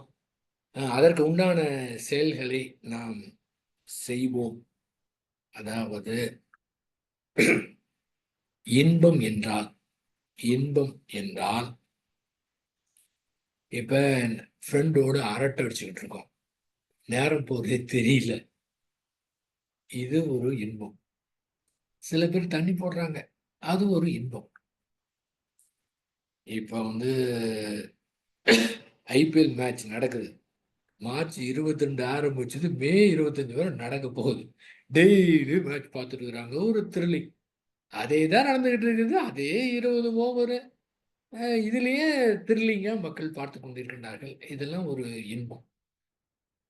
ஆனால் இந்த இன்பங்கள், இந்த இன்பம் இருக்குது பார்த்தீங்களா? இந்த மாரி இன்பம், இந்த மாரி இன்பம், இன்பத்தை நாடும் போக்கிலே இன்பமாக இருக்கின்றது.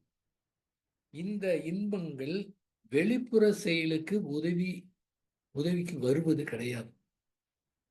வெளிப்புற செயல்களை திறம்பட செய்து, இப்ப அரக்கோணத்துல ஒன்று நடத்தணும்னா, அது ஒரு அங்க வரக்கூடிய அன்பர்கள் அந்த நேரும்போது ஒரு இன்பம் வந்து கிடைக்குது. இது புறத்துல ஏற்படக்கூடிய இன்பம். அப்ப அகத்துல ஏற்படக்கூடிய இந்த இன்பம் புற செயலை செய்யறதுக்காக இருக்கணுமே தவிர, அகத்த வந்து இன்பமாக வைத்துக் கொள்ள வேண்டும் என்ற நோக்கத்தோடு தேடுவதுதான் இங்க வந்து சிக்கலை ஏற்படுத்தியது. அப்ப புறத்துல ஏதாவது செய்யறதுக்கு இருக்கிற மாதிரி ஒரு இன்ப உணர்வு. இதை வைத்துக்கொண்டு புறத்துல செய்யணும். இந்த அரட்டை அடிக்கிறதுலையோ, இல்ல டிவி பார்க்கறதோ, சீரியல் பார்க்கறதோ, இந்த கிரிக்கெட் மேட்சை பார்க்கறதுலோ, இது அத்துணையுமே நம்முடைய புற செயலை செய்வதை தடுத்துரும், இல்லைன்னா தாமதப்படுத்திருங்க. அப்ப உண்மையாகவே இன்பம் என்னன்னு பார்த்துட்டு, அதுக்காக வந்து அப்படியே எப்பவும் செய்யுங்க. ரொம்ப ரிலாக்ஸா இருக்கா நீங்க பார்த்துக்கணும். கிரிக்கெட் மேட்ச் பார்க்கலாம், சீரியல் பார்க்கலாம். நீங்க கிரிக்கெட் மேட்ச் பார்த்தாலும் சரி, சீரியலை பார்த்தாலும் சரிங்க.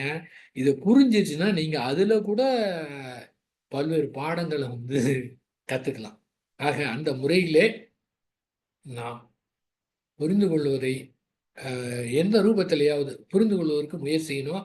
நாம அந்த மாரி ஒரு முடிவு எடுத்தோம்னு வச்சுக்கங்களேன், அந்த முடிவு மட்டும் எடுத்துட்டா போதும். நீங்கலாம் ரொம்ப ஸ்ட்ரகிலே பண்ண தேவையில்ல. முடிவு எடுத்துட்டேன்னா, அதுக்கு பிறகு அது தானாகவே வருங்க.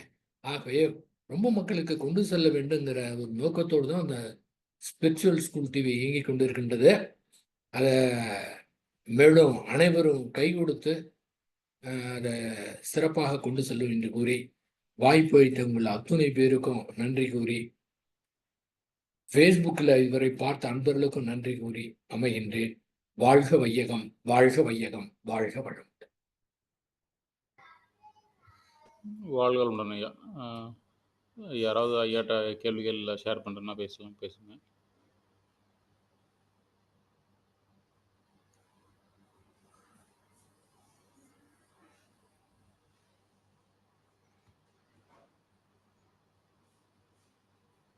ஐயா வாழ்க வளமுடன். வாழ்க வளமுடன். நல்லா இருக்கீங்களாங்க ஐயா? ரொம்ப நல்லா இருக்கேங்க. நீங்க பேசுறது எல்லாமே தெளிவா புரிஞ்சுதுங்க ஐயா. ஒரு 2 இடத்துல மட்டும் இன்னும் கொஞ்சம் விளக்கமா சொல்றதுக்காக கேக்குறேங்க ஐயா. ஒண்ணு ஃபர்ஸ்ட் வந்து திருப்பதி எக்ஸாம் சொன்னீங்க தானே? எப்படிங்க? திருப்பதிக்கு போறது எக்ஸாம்பிள் சொன்னீங்க தானே? ஆமாங்க. அந்த இடம் ஒண்ணு இன்னும் கொஞ்சம் விளக்கமா சொல்லுங்க. அப்புறம் இன்னொன்னு வந்து டிவி பார்க்கலாம், சீரியல் பார்க்கலாம், எது வேணா நம்ம புற இன்பத்துல நம்ம பண்ணாலும் அது புரிஞ்சுக்கிட்டு பண்ணணும்னு சொன்னீங்க தானே? புரிதல்ங்கிறது முக்கியம் அப்படின்னு சொன்னீங்களா? அந்த இடம் இன்னும் கொஞ்சம் விளக்கமா சொல்லுங்க ஐயா. வாழ்க வளமுடன். அதாவது இப்ப நம்ம வந்து நல்லா தெளிவா இருக்கிறோம், ஞானம் அடைந்து விட்டோம், புரிதல் ஏற்படுகின்றது. அப்போ ஒன்று தோணுது, இந்த மாதிரி ஒரு இடத்துல ஒரு பிரகடனம் நடத்துறாங்களா, அது ரொம்ப சூப்பராக இருக்குமா, அது அற்புதமா இருக்குமா அப்படின்னு சொல்றாங்க. அதே போல இந்த இடத்துக்கு போனா வந்து நல்ல இன்னும் எனர்ஜி கிடைக்கும் அப்படின்னு சொல்றாங்க. அப்படிங்கும்போது நமக்கு ஆட்டோமேட்டிக்கா என்ன தோணும், இந்த இடத்துக்கு போகலாமா, ஏதோ ஒன்று இருக்கா அப்படிங்கும்போது இந்த மனம் வந்து வேற எதையோ வந்து தேட ஆரம்பிச்சிருது. அப்ப திருப்பதினா எத்தனையோ பேர் இதுவரை அங்க போயிட்டு எத்தனையோ அவர்களுக்கு நன்மை வந்து நடந்திருக்கின்றது. அதன் காரணமாக அத்துணை பேர் ஏதோ நடக்கும் அப்படிங்கிற நோக்கத்தோடு அங்கே போய் கொண்டிருக்கின்றார்கள். அந்த இடத்துல அந்த இடத்துல வந்து போகும்போது ரூமா தடுத்து எவ்வளவோ வெயிட் பண்ணிட்டு அந்த இடத்துக்கு பார்த்தீங்கன்னா 1 நிமிடத்தை விட கடந்து வந்துடுறோம் அந்த இடத்துல. அப்படிங்கும்போது அதை ரிசீவ் பண்ணணும் அப்படிங்கும்போது அந்த இடத்துல உங்களுக்கு நிஜமா பார்த்தீங்கன்னா யாரு எந்த மாதிரி அனுபவிச்சாங்கன்னு தெரியல. இதுவரை நான் போனதுலேயும் சரி, இன்னும் எந்த நோக்கத்தோடு போனாங்களோ அத்தனை பேருடைய அனுபவம் எப்படியா இருக்கின்றது. அந்த இடத்துல போயிட்டு கிராஸ் பண்ணி வரும்போது எதுவுமே வேண்டதே இல்லை, ஒன்றுமே தோண மாட்டேங்குது, எதுவுமே கிடையாது. ஏன் அப்படின்னா அங்கே ஒன்றுமே தோன்றது கிடையாது. எது நடக்கணும் அப்படின்னு வந்து எவ்வளோ பேர் அது நம்மளால் சொல்ல முடியாது. இதை அடையணும் அப்படின்னு வேண்டிக்கிறாங்களா என்னன்னு தெரியல. ஆனால் அந்த இடத்துல வந்து போகும்போது என்ன ஆகுதுங்க, ஒன்றுமே வந்து வேண்டுவது கூட கிடையாது. ஏன்னா அதுவா மாறிட்டோம்னா அங்க வேண்டறதுக்கு என்ன இருக்குது? அப்ப என்ன மாதிரி பவர்ஃபுல் பிளேஸாக இருந்தாலும் சரி, எந்த மாதிரி இருந்தாலும் சரி, நாம வந்து ஏற்கனவே அது இருக்கிறோம். ஏன்னா அது அடையணும் அப்படிங்கும்போது உங்களுக்கு ஏதோ அனுபவத்தை வந்து தேடணும் போகும்போது, அனுபவத்தை தேடணும் அப்படின்னு அந்த இடத்துல போகும்போது உங்களுக்கு வித்தியாசமா இருக்கலாம். ஆனா ஏற்கனவே நாம் இறைநிலையாகத்தான் இருக்கின்றோம். இயற்கையோடு இயற்கையாகத்தான் இருக்கின்றோம். எப்பவுமே அந்த நிலையில தான் இருக்கிறோம். எப்படி இயற்கை வந்து இருக்கிற இடம் தெரியாமல் இருக்கின்றதோ, அதே போல நம்மிடத்திலே அது இயங்கிக் கொண்டிருக்கின்றது. எல்லாம் பிரவாகமா ஓடிக்கொண்டிருக்கின்றது. எத்தனை முறை பிரச்சனை, சிக்கல் ஏற்பட்டாலும் சரி, எந்த மாதிரி உணர்ந்தாலும் சரி, சாதாரண மனிதன் வாழ்க்கையிலே எந்த மாதிரி பிரச்சனை ஏற்பட்டாலும் சரி, அந்த மாதிரி பிரச்சனை வந்து ஏற்படும். ஆனால் அந்த பிரச்சனையை எதிர்கொள்ளக்கூடிய விதம் வந்து நேருக்கு நேர் அந்த பிரச்சனையை நாம வந்து நேருக்கு நேர் வந்து எதிர்கொண்டு அதுக்கு உண்டான சிக்கலை தீர்க்கலாம். எப்படி சிக்கலை தீர்க்க முடியும்னா, அந்த பிரச்சனையின் காரணமாக மனதில் ஏற்படக்கூடிய உணர்வை எதிர்த்து போராடாம அப்படியே விட்டு விட்டோம் என்றால் இப்போது தெளிவாக இருக்கின்றது. அந்த பிரச்சனையை நேருக்கு நேர் ஏற்றுக்கொள்ள முடிகின்றது. ஆகவே அத்துணையும் செயல் விளைவு தத்துவம், அத்துணையும் கர்ம வினை தத்துவம் அப்படின்னு அதை வந்து எப்படி சரி பண்ண முடியுமோ சரி பண்ணுமோ, அப்படி முடியவில்லை என்றால் எப்படி இருக்கின்றதோ அதை அப்படியே முழுமையாக எந்தவித முணுமுணுப்பு இல்லாம அப்படியே ஏத்துக்கிட்டோம்னா, உங்களை உள்ளறையும் தொந்தரவு பண்ணாது, வெளியிலையும் நீங்க ஏத்துக்கிட்ட காரணத்தினால அது அப்படித்தான் என்று முழுமையாக ஏற்றுக்கொள்ளும் போது இங்க பிரச்சனையே கிடையாது. இந்த பிரச்சனையே இல்லாம எதையுமே நாட தேவையில்லை. அப்போ எந்த இடத்துல போனாலும் நீங்க அந்த நிலையிலே அந்த என்ன வைப்ரேஷன் அதே வைப்ரேஷன் நம்மகிட்ட இருக்கு. அதுக்காக எப்பவுமே அதே வைப்ரேஷன் இருக்குனுங்கிற அவசியம் கிடையாது. அதுக்கு தான் அந்த பெட்டி உதாரணம் சொன்னது. ஏன்னா நினைக்கும் போதே நம்ம வந்துடலாம். அதே போல அந்த பிரச்சனை ஏற்படும் போது நேருக்கு நேர் அதை எதிர்கொள்ளணும். அந்த பிரச்சனை எப்படி அந்த சிக்கலை தீர்ப்பது அப்படிங்கிற அறிவினுடைய நுட்பம் தெளிவா தெரியும். அது மட்டும் இல்ல, இயற்கை அந்த இடத்துல இனிஷியேஷன் கொடுக்கும். அந்த இனிஷியேஷனை பயன்படுத்தி ஆனால் அது எப்படி இருக்கும், எந்த மாதிரி இருக்கும் அப்படிங்கிறது கிடையாது. எந்த ரூபத்துல வேணாலும் எப்படி வேணாலும் வரலாம். ரொம்ப ஆச்சரியமா இருக்கும் அந்த இயற்கை கொடுக்கக்கூடிய அந்த கோணமும் அந்த அந்த ஒரு அனுபவமும் அது அதை நம்மளால கற்பனையே பண்ண முடியுமா? அது மாதிரி கொடுக்கும்போது தான் அதை செய்து அதிலிருந்து வெளியே வந்துடலாங்க. அப்ப எதுவுமே உங்களை பாதிக்கிறதுக்கு வாய்ப்பே கிடையாது. இயற்கை எத்தனையோ விதமா என்னமோ செய்றாங்க. எத்தனை மனிதர்கள் எப்படி இருக்கிறாங்க? அதன் காரணமாக இயற்கை பாதிக்குதா? பாதிக்கிறதே கிடையாது. அது அவங்களுக்கு ஏத்த செயலுக்கு இயற்கையாக அது கொடுத்து கொண்டே இருக்கின்றது. அங்க பாகுபாடே கிடையாது. அதே போல நம்முடைய மனதும் பாகுபாடே இல்லாம நல்லவங்க, கெட்டவங்க அப்படின்னு பிரிக்காம எல்லாரையும் அப்படியே ஏற்றுக்கொள்ளும்போது, இப்ப என்னங்க எதுவுமே உங்கள தொந்தரவுபடுத்தாது. எந்த மனிதர்களுமே, எந்த மாரி மனிதர்களா இருந்தாலும் சரி, இதுவரை நாம பார்த்த மனிதனுடைய விஷயம் வேற, இப்போது பார்க்கக்கூடிய நிலையே வேற மாரி இருக்கும். அவங்க என்னதான் நமக்கு துரோகம் பண்ணா கூட, இந்த இடத்திலே இந்த புரிதல் காரணமாக அது மோதுனா கூட உடனடியா மறைந்து விடும். நீங்க சாதாரண நிலையிலே இருக்கலாம். அப்ப எதார்த்தமான வாழ்க்கை வாழ்ந்து கொண்டு, அந்த ஞானிய நிலையில இயற்கை நிலையோடு இருக்கலாம். ஆக எந்த இடத்துக்கு, எந்த கோயிலுக்கு போனாலும் சரி, தாராளமா போலாம். ஏன்னா, அப்புறம் வேற என்னதான் பண்றது? அப்ப குடும்பத்தோட போகணும்னா, டைம் பாஸ் பண்ண தாராளமா போலாம். ஜாலியா போலாம் அந்த இடத்துக்கு. இன்னும் கூட இன்னும் கூட வேதாத்திரி மகரிஷி அவங்க சொல்வாங்க, இந்த கும்பாபிஷேகம் ஆகாத கோயிலுக்கு நீங்க போனீங்கன்னா, ஏற்கனவே அங்க எனர்ஜி இருந்ததுன்னா, தேவைப்படுறவங்க எடுத்துக்கலாம். நம்ம 2 ஃபுல்லா ஆச்சுன்னா கிடையாது.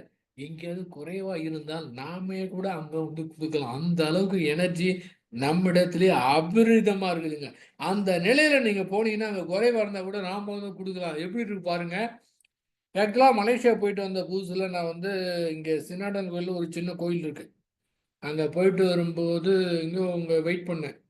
உஷாவ அழைச்சு போயிட்டு வரும்போது அங்க ஓரத்துல நின்னேன். அந்த கோயில்லேருந்து ஒரு ஒரு ஒரு 10 அடி தூரம் தள்ளி நின்னு பார்த்தேன். அதாவது தெள்ள தெரியுது கற்பனை கிடையாது. நிஜமா அப்படியே அறிவுல நல்லா தெளிவா ஃபீல் பண்ணேன். என்னன்னு கேட்டீங்கன்னா, அந்த சின்ன கோயில்ல ஒரு பவர் இருக்கு. ஒரு வைப்ரேஷன் இருக்கு. ஆனா, அந்த வைப்ரேஷனை விட என்னிடத்திலே அதிகமாக வைப்ரேஷனா நான் நேருக்கு நேர் அப்படியே என்னுடைய அறிவுபூர்வமாக உணர்ந்தேன்.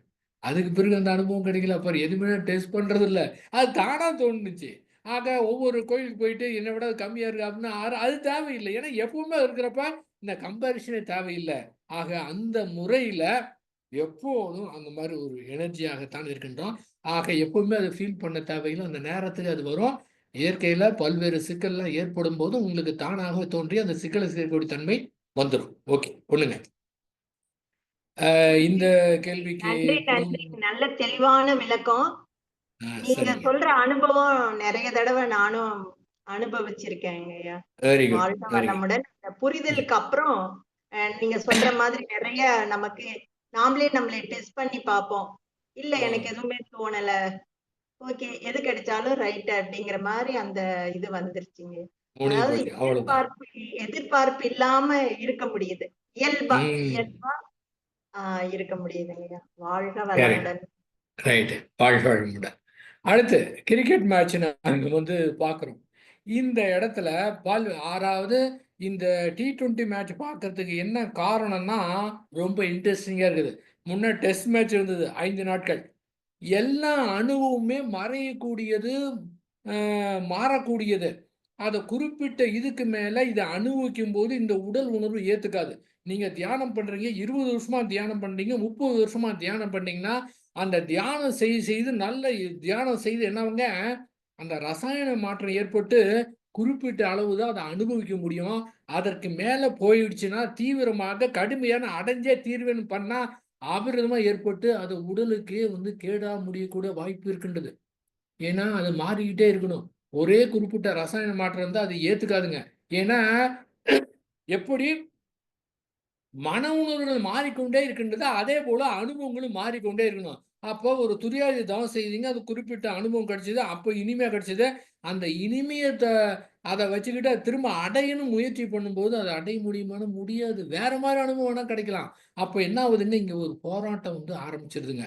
அதேபோல அந்த கிரிக்கெட் மேட்ச்ல 5 நாள் மேட்ச் நடக்கும் அப்ப. அப்பலாம் பார்த்தீங்கன்னா 5 நாள் பார்த்துட்டு இருப்பாங்க.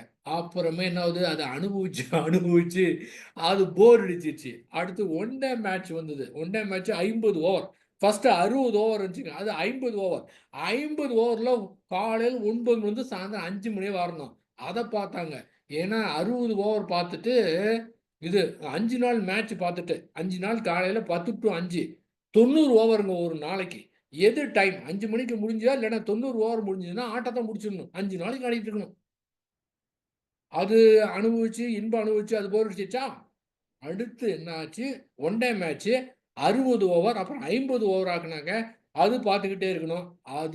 அதுவும் இனிமை அனுபவிச்சு தாங்க முடியாம அது போர் அடிச்சு, அடுத்து T20 ஆரம்பிச்சாங்க. நாட்டுக்கு நாடு. ஒரு நாடு ஆடும்போது இன்ட்ரஸ்டிங்கா இது ஆரம்பிச்சாங்களா, என்னாச்சு இதுவும் போர் அடிச்சிருச்சு. அதுக்கு பிறகு இந்தியாவுல இந்தியன் பிரீமியர் லீக் ஐபிஎல்னு போட்டுக்கிட்டு, என்னாவது ஃபாரின் வீரர்களோடு சேர்ந்து இப்போ ஆஸ்திரேலியாவுக்கும் இந்தியாவுக்கும் வந்து மேட்ச் நடந்ததுன்னு வச்சுக்கோங்க. அப்படியே ஆக்ரோஷமா நடத்துவாங்க. அப்படியே வந்து கோவிச்சுக்குவாங்க. இதுலயே வந்து இப்போ வந்து இந்திய ஐபிஎல்ல ஃபாரின் பிளேயரும் ஆஸ்திரேலியாவுக்கு எதிர்பார்க்கிறவரு இப்போ வந்து இந்தியாவுல ஆடும்போது இந்தியா வீரரோட கட்டி பிடிச்சுக்கிட்டு இருப்பாங்க. இது ஒரு ரகம். இது ஒரு இனிமை. பாருங்க எப்படி மாறி இருக்குது. இப்ப இது சொல்ல வந்த நோக்கம் என்னன்னா, இது மாறிட்டே இருக்கு. அந்த ரசாயன மாற்றம் அனுபவிச்சு போர் அடிச்சு வேற வேணுங்க.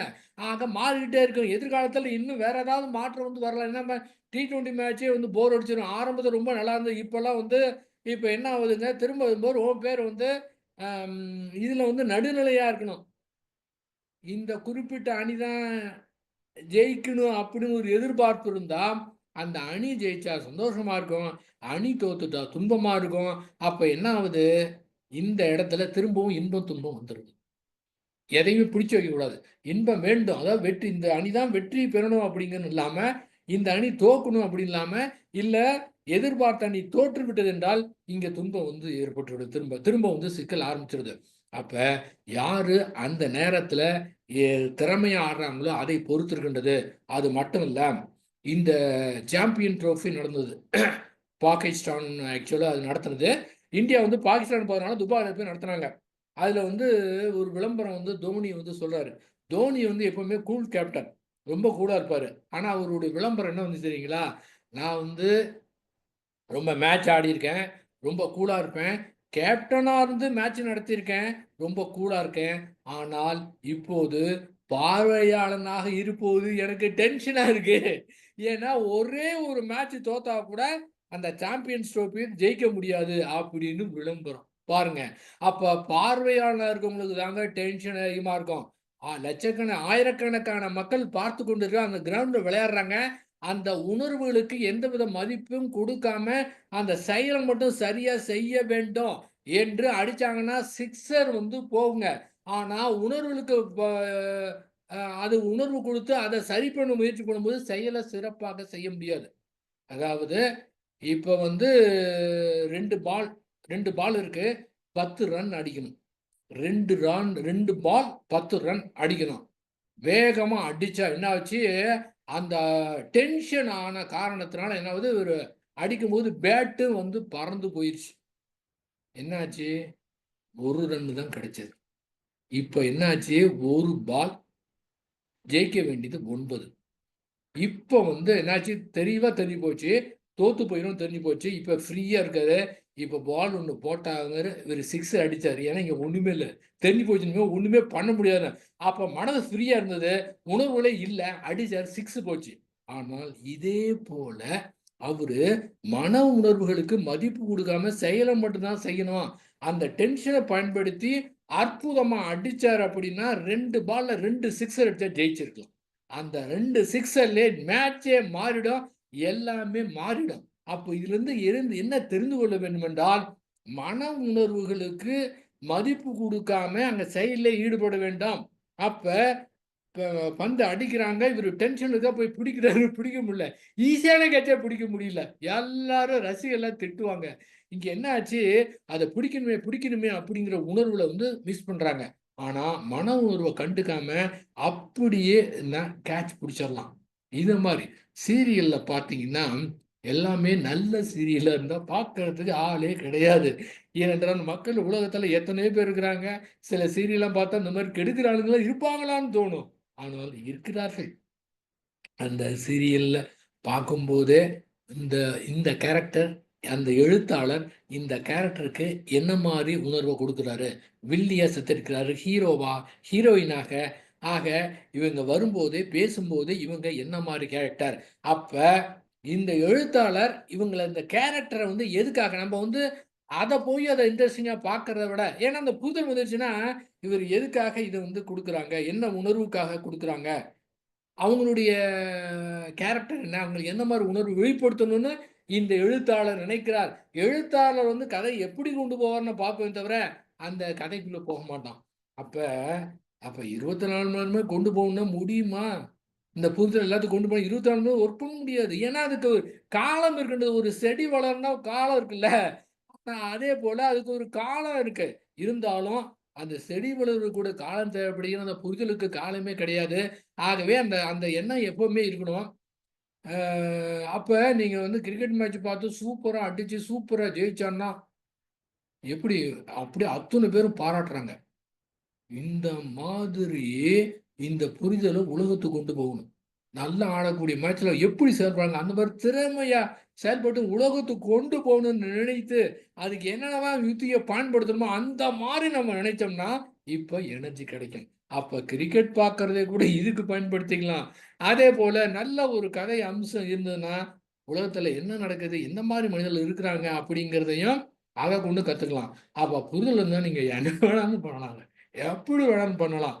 ஆனால் ஒன்று தவறான செயலுக்கு மட்டும் போயிறக்கூடாது. அதான் மிக முக்கியமானது. ஏனென்றால் ஓஷோ 21 நாள் மௌனம் இருந்தாரு. மௌனம் முடிச்சுட்டு அவனுக்கு கிடைச்சிருச்சு. கிடைச்ச உடனே 21 நாள் மௌனம் முடிச்ச உடனே அவரு சொல்றாரு, "அச்சாச்சா இதுக்கு போயா இவ்வளவு நாள் நான் கஷ்டப்பட்டேன். 21 நாள் மௌனம் தான். ஒண்ணுமே செய்யல. தியானம் பண்ணல. எதுவுமே பண்ணல. உடனே எனக்கு கிடைத்து விட்டது. இதுக்காக தேட தேவையில்லைன்னு" அவரு தான் வந்து சொன்னார். இனிமே நான் என்ன வேணாலும் செய்யலாம்னு சொன்னாரு. அவருக்கு வந்து ஒரு காஃபி குடுத்தாங்க. அவரு காஃபி, டீலாம் குடிக்கிறது இல்ல. காஃபி, டீ குடிச்சாரு. நான் என்ன வேணாலும் பண்ணுவேன் அப்படின்னு சொன்னாரு. இப்போ வந்து ட்ரிங்க்ஸ் குடுத்தா குடிப்பேன். தாராளமா குடிப்பேனே! ஒண்ணுமே கிடையாது அப்டின்னாரு. பாருங்க. அந்த அளவுக்கு துணிச்சல் எதுவுமே பண்ணாதுன்னு. ஆனால் இதில கவனமா இருக்க வேண்டியது, அந்த தவறான அந்த உலக நடப்புல, சமுதாயத்துல எத வந்து பழிக்கின்றதோ அந்த செயல செய்யாம மீதி என்ன வேணாலும் செய்யலாம். ஒரு இலக்கணமே கிடையாது. அதாவது இந்த ஞானமோகன்ல அட்டெண்ட் பண்ண ஒரு புத்தகம் வந்து குடுப்பாங்க. அதாவது நடைமுறை வாழ்வின் ஞான வாழ்வின் நடைமுறை எதார்த்தங்கள். அதுல அ முன்னுரை போட்டிருப்பாரு. ஒருவர் வந்து ஞானம் அடைஞ்சிட்டார். அவர வந்து கட்டுப்படுத்தக்கூடாது. இது செய், இது செய்யக்கூடாது அப்படின்னு கட்டுப்படுத்த முடியாது. அவரும் விடுதலை பெற்று அவருக்கு என்ன தோணுதோ அத வந்து செய்யலாம். யாருமே கட்டுப்படுத்த முடியாது அப்படின்னு சொன்னாரு.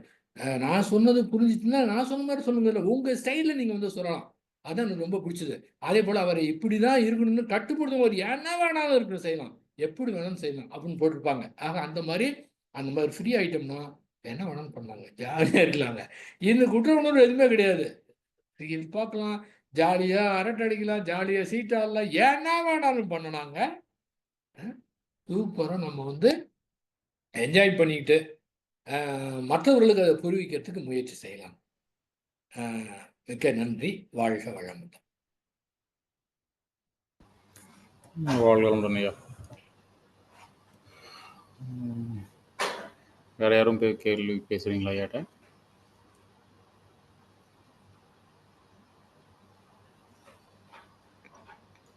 ஓகேங்க. நிறைவு செஞ்சிடலாமாங்க? நிறைவு செஞ்சுக்கலாங்க. அனைவரும் இனிதே வாழ்க. வாழ்க வளம். வாழ்க வளமுடன்.